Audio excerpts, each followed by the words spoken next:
Assalamualaikum warahmatullahi wabarakatuh. Sidang pra-peradilan kelima kasus Bantal Harvest berlangsung pada Rabu 22 Mei 2024 di Pengadilan Negeri Jalan Pahlawan, Kecamatan Pangurejo, Kota Pasuruan.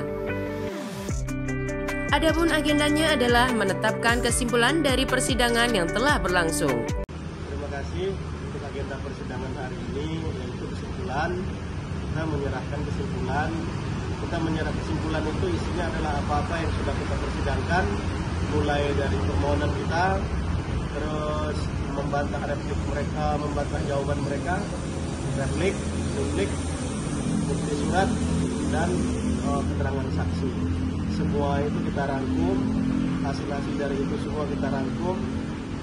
Poin-poin penting yang mendasar itu kita sampaikan pada kesimpulan. Ada beberapa hal tadi yang menjadi catatan kita ya. Yang pertama, soal legal standing yang menurut mereka masuk objek perkara ya. Sebetulnya secara hukum sudah ditegaskan oleh peraturan Mahkamah Konstitusi maupun jurisprudensi Mahkamah Agung bahwasanya penetapan tersangka itu sudah menjadi objek pra-peradilan. Hal ini sudah banyak ya yang dilakukan, termasuk dalam kasusnya Budi Gunawan yang sudah menang atas penetapan tersangka, kasusnya Setia Novanto yang juga menang, kasusnya yang terbaru itu Profesor Dr. Edi Omar Irec yang juga menang atas penetapan tersangka. Artinya kalau mereka mendalilkan ini bukan objek pra-peradilan, mereka salah besar ya, karena penetapan tersangka itu sudah menjadi objek pra-peradilan. Itu yang pertama yang ingin kita bantah. Yang kedua, untuk membatalkan tersangka itu memang lewat pra-peradilan melalui Pengadilan Negeri Pasuruan. Itu yang menjadi legal standing yang tetap kita sampaikan dalam kesimpulan. Selanjutnya, dalam bukti-bukti itu sebagaimana kami sampaikan pada sebelumnya, dalam kesimpulan kami tetap memang bahwasannya secara bukti sudah jelas ya, pelapor tidak mempunyai legal standing karena dia bukan pemegang merek Harvest. Pemegang merek Harvest itu adalah Bapak Andri Wongso. Jadi harusnya yang berhak melapor atas nama Harvest adalah Bapak Andri Wongso. Sehingga pelapor ini mempunyai merek Harvest Luxury yang tentu itu berbeda dengan yang dijual oleh pemohon yang dijual oleh terlapor. Sehingga tidak pas dan tidak berdasar untuk ditetapkan sebagai tersangka karena itu dua entitas hukum yang berbeda. Artinya dua hal yang berbeda.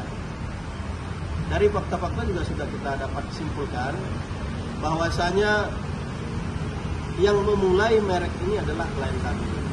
Jadi sudah jelas dalam seluruh persidangan, lalu kemudian pendaftarannya itu proses, namun pelapor di tengah jalan melaporkan hal yang dimodifikasi sedikit, ditambah kata Harvest Luxury, lalu didaftarkan dan berhasil mendaftarkan.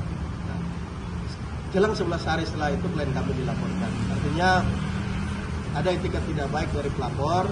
Sebagaimana kami sampaikan sebelumnya, merek klien kami yang sudah booming, yang sudah dijual oleh klien kami kepada halayak dan masih dalam proses pendaftaran, itu diambil dalam tanda kutip di bekal merek lah istilahnya.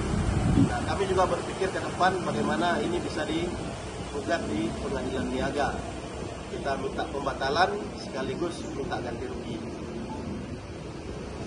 Selanjutnya, kami sudah melaporkan kasus ini di luar konteks ya, kepada Propam agar Propam ikut memperhatikan kenapa ini bisa dijadikan tersangka. Selanjutnya ke depan kami juga akan berkoordinasi kepada jaksa agar ini tidak dinaikkan, karena secara hukum sudah kita lihat ini cacat hukum, tidak mempunyai legal standing. Sudah semestinya jaksa tidak menaikkan berkas ini untuk dia memajukan persidangan. Harapan kami jaksa pelajari, teliti berkasnya, lalu berikan P19 atau lakukan SP3 atau penghentian penyidikan oleh kejaksaan. Itu harapan kami. Jika tetap nanti jaksa bersikukuh ini sebagian dari tindak pidana, nanti kita akan lakukan upaya-upaya hak-hak yang menurut hukum klien kami sudah diatur dalam undang-undang, baik melaporkan kejaksaan dan lain sebagainya. Dari Pengadilan Negeri Kota Pasuruan, Jatim 1 News melaporkan untuk Anda.